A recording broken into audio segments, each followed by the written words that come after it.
કેશોદમાં 331મો નેત્ર નિદાન કેમ્પ યોજાયો।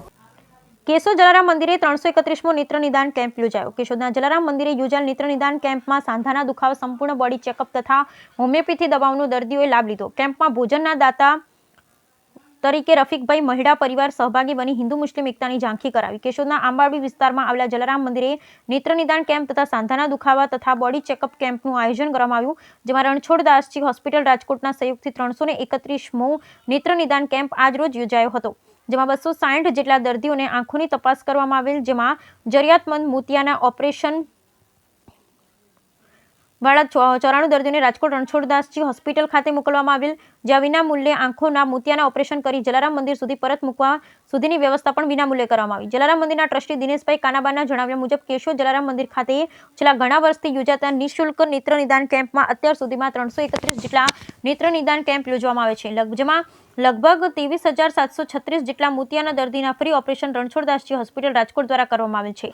જલારામ મંદિરે પહેલા અને ત્રીજા રવિવારે વર્ષોથી રણછોડદાસજી આશ્રમ ટ્રસ્ટ રાજકોટના સહયોગથી નેત્ર નિદાન કેમ્પ રાખવામાં આવે છે। આજરોજ યોજાયેલા કેમ્પની શરૂઆત ધારાસભ્ય દેવાભાઈ માલમ, દાતા રફીકભાઈ મહિડા, રઈસ મહિડા, ડોક્ટર પ્રવીણ ગજરા, જલારામ મંદિરના trustee Dinesh Kanaba, Rameshbhai, doctor Snehal Tala, doctor Paritosh Patel, Hemant Ghervara, Sodarva Ratanben, doctor Bhumi Vanpariya, Dakshaben Mehta, Bhagwatsinh Raijada વગેરે મહેમાનો દ્વારા દીપ પ્રાગટ્ય કરી કેમ્પને ખુલ્લો મૂકવામાં આવ્યો।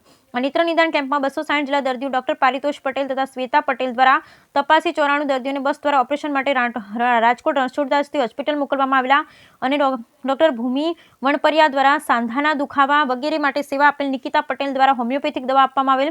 અગાઉ હોમિયોપેથી દવાથી ઘણા બધા દર્દીઓને ખૂબ રાહત થઈ છે, જે બાબતે કેશોદના ગોપાલદાસ રૂપારેલીએ જણાવ્યું હતું કે મેં અનેક દવાખાના ફરી વળ્યા છતાં દુઃખ દૂર ન થયું, પરંતુ હોમિયોપેથી દવા કેમ્પના લીધે તેનાથી સંપૂર્ણ દુઃખ દૂર થયું। દર્દીઓને માર્ગદર્શન સુરેશભાઈ અધેરા, ભગવતસિંહ રાયજાદા, મહાવીરસિંહ જાડેજા દ્વારા આપવામાં આવેલ। દર્દીની નોંધણી દક્ષાબેન મહેતા, અશ્વિનભાઈ પટેલ, વિજય દાફડા દ્વારા કરવામાં આવેલ।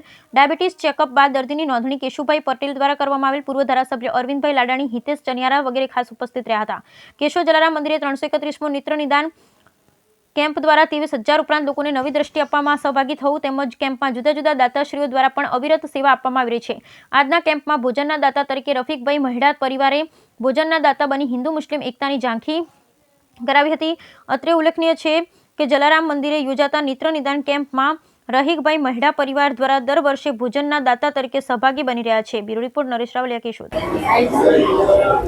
મારું નામ ગોપાલદાસ મગનલાલ રૂપારેલી, રહેવાનું કેશોદ। મને એમ કે 2017માં દુખાવો ઉપડેલો પેટમાં, અહીં સાઈડમાં ને કિડનીમાં ને પથરીમાં ને એમ, ત્યાંથી નિદાન કર્યું। મેં સમર્પણમાં બતાવ્યું, ત્યાં લોકોએ કીધું કે કિડનીની પથરીને ઓપરેશન કરવું પડશે। ત્યાંથી અમે મહુવા ગયા। મહુવામાંથી જાણવા મળ્યું કે તમને પેન્કેટાઇટિસની તકલીફ છે, એટલે ઓપરેશન એનું કરવું પડે।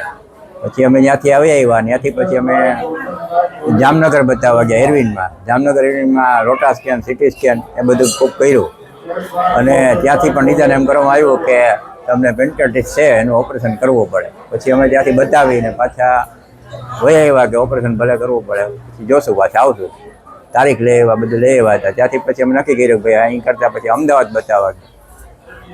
જામનગરમાં પણ એમ કે ઓલી આખી સિટી બનાવી અને એ બધી નિદાન કર્યું કે ઓપરેશન કરવું પડે। પછી જામનગરથી અમે અમદાવાદ પછી બતાવવા ગયા। અમદાવાદ સિવિલમાં, કેન્સર હોસ્પિટલમાં, કેન્સરમાં ત્યાં ટેસ્ટ કઢાવ્યો અને બધું ત્યાં નિદાન કર્યું, બધે આ તે બધું। પછી ત્યાં સિટી સ્કેન ને બધું પછી કર્યું ને બધું જોયું ને તપાસ ને બધી કરી, એવું બધું કર્યું। પછી બાયોપ્સી હોત કરેલી નાની એવડી। પછી એ લોકોનું નિદાનમાં એવું થયું કે આ ઓપરેશન 8 થી 12 કલાક ચાલે। પછી અમે ત્યાંથી હિંમત કરીને વહી આવ્યા, દવાથી ને બધું એમ। અને તે પછી અમે હોમિયોપેથિક દવા ચાલુ કરી। અહીંયા કેમ્પ હતો એમાં બતાવ્યું, તે પછી મોવાણા 2-4 વખત દવા લઈ આવ્યા ને દવાથી ને રાહત થઈ ગઈ ને અત્યારે વજનમાં થોડોક 8-10 કિલો વધારો થયો। પહેલાં મારો 20 કિલો વજન ઘટી ગયો હતો, 64 વાળો સીધો 44 કિલો થઈ ગયો હતો વજન। અત્યારે 53-54 કિલો વજન છે અને અત્યારે મને એ જાતની કોઈ તકલીફ નથી। આનાથી ખૂબ જ રાહત થઈ ગઈ ને અત્યારે મને એ જાતનું કાંઈ મિનિકસી છે જ નહીં। અમદાવાદ પણ ના પાડી દીધી કે હવે તમે કાંઈ છે નહીં। મારી ફાઇલ મોટી હતી, એ પણ આવડી થઈ ગઈ સાવ નાનકડી, એટલે ત્યાં પણ આવવાની ના પાડી દીધી। 3 વર્ષ થઈ ગયા। અત્યારે મને હોમિયોપેથિક દવાથી જ મને વધારે પડતો ફાયદો થયો। તો એ હોમિયોપેથિક દવાથી કોઈ જાતની આડઅસર નથી ને અત્યારે કાંઈ બધું છે નહીં એમ।